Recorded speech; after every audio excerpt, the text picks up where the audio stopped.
As part of an instrument arrival procedure, a shuttle may be prescribed at the IAF, where to achieve the specific altitude at the final approach fix or final approach point would require excessive rates of descent from the minimum altitude at the end of the approach. The shuttle is therefore part of the arrival procedure of climbing or descending in a holding pattern. There are 5 standard segments of an instrument approach procedure. The following diagram illustrates these.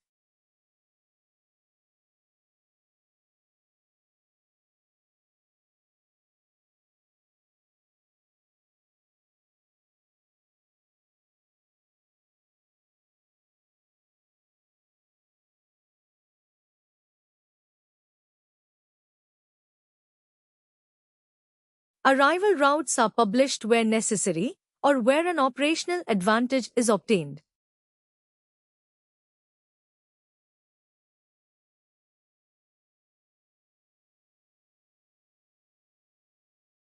The route will normally end at the IAF.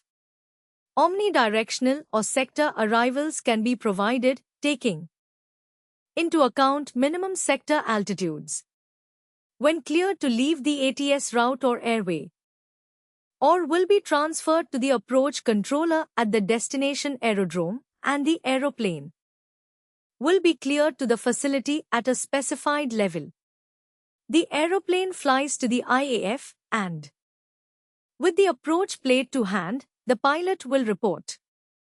In the initial approach segment, the aeroplane has left the en route structure and is maneuvering to enter the intermediate approach segment. The aeroplane approach, speed and configuration will depend on the distance from the aerodrome and descent required.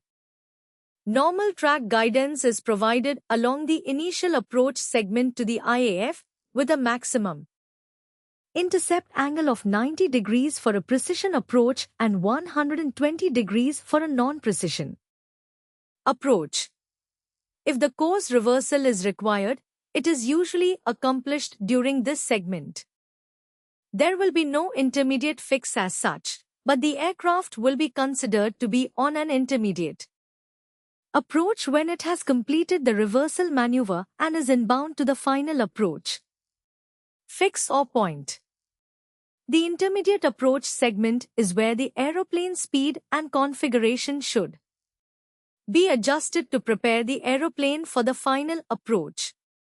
For this reason, the descent gradient is kept as low as possible and the obstacle clearance requirement reduces from 984 feet to 492 feet in the primary area, reducing to 0 at the outer edges of the secondary area. The aeroplane is then flown with increasing accuracy to the FAF along the intermediate approach track. If there is no FAF, this leg is considered to be the final approach segment, and 90 meters of obstruction clearance must be guaranteed. As the aircraft descends to MDA or H, which we will look at in more detail later on. For a precision approach, the intermediate approach segment will allow descent to an altitude such that the glide path can be intercepted from below. This avoids any false glide path problem. Where the intermediate approach segment intersects the glide path, it is called the final approach point FAP and is a point in space rather than a fix. Often, however, the outer marker will be heard around about this time. This is the segment in which alignment and descent for landing are made. A final approach may be made to any runway for a straight-in approach and landing, or to an aerodrome for a visual maneuver. Don't forget that too.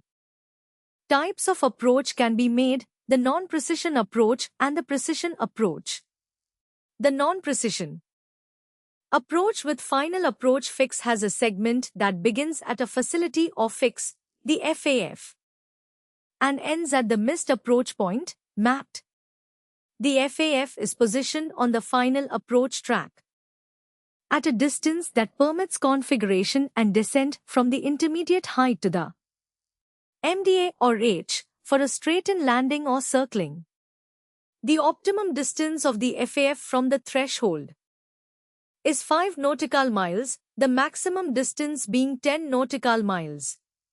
The FAF is crossed at or above the specified altitude and the descent initiated. A step-down fix may be incorporated, in which case two OCA or H values will be published.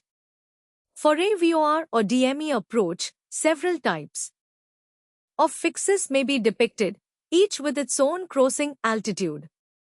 The non-precision approach without final approach fix exists when an aerodrome is served by just a single facility located on or near the aerodrome and has no other suitable facility designed to form an FAF. A procedure is designed where the facility is both the IAF and the mapped. The procedure will include a minimum altitude or height for a reversal procedure or a race track. In the absence of an FAF, descent to MDA or H is made once the aeroplane is established inbound on the final approach track. Descent to MDA or H may be made immediately if there is no step down. However, particularly for large aeroplanes, a continuous descent final approach, CDFA, would be preferred. The CDFA treats a non-precision approach as if vertical guidance were available. A 3-degree glide path is constructed from a point 15 meters or 50 feet above the runway threshold back to the final approach fix. This descent path is followed until a decision to abandon or continue the approach is made sufficiently above the MDA or H, so as not to jeopardize obstruction clearance should a go-around be the decision. Research has shown the non-precision approaches carry an increased risk of controlled flight into terrain, see fit. The CDFA allows constant supervision of speed, power, configuration, descent, path and height, an ideal situation for managing the final stages of approach of an airliner and thereby avoiding CFIT. Until stand-alone, GNSS precision approaches are fully developed. A precision approach will probably mean an ILS approach, and in this instance the final approach segment begins at the FAP. You should recall that this is the point in space on the center line of the localizer specified for the final approach track, where the intermediate approach altitude or height intersects the nominal glide path. The width of the ILS final approach area is much narrower than those of non-precision approaches, and descent must never be initiated until the aeroplane is within the tracking tolerance of the ILS localizer. The ILS obstacle assessment surface, OAS, assumes that the pilot does not normally deviate from the center line by more than half-scale needle deflection after becoming established on track. In the event of loss of glide path during the final approach on an ILS precision approach, the approach will become a non-precision approach and have to use the OCA or H published for a glide path in operative circumstance. In any event, the final approach segment ends either at touchdown or at the missed approach initiation point if a missed approach is flown.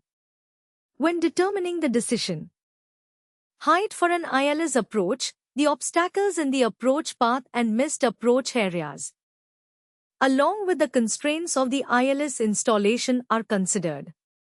The calculated OCA or H is the height of the highest approach obstacle or equivalent missed approach obstacle plus an aeroplane category-related allowance.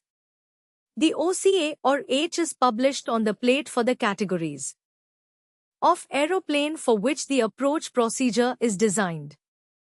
The values assume the following. As standard, Cat 1 is flown with a pressure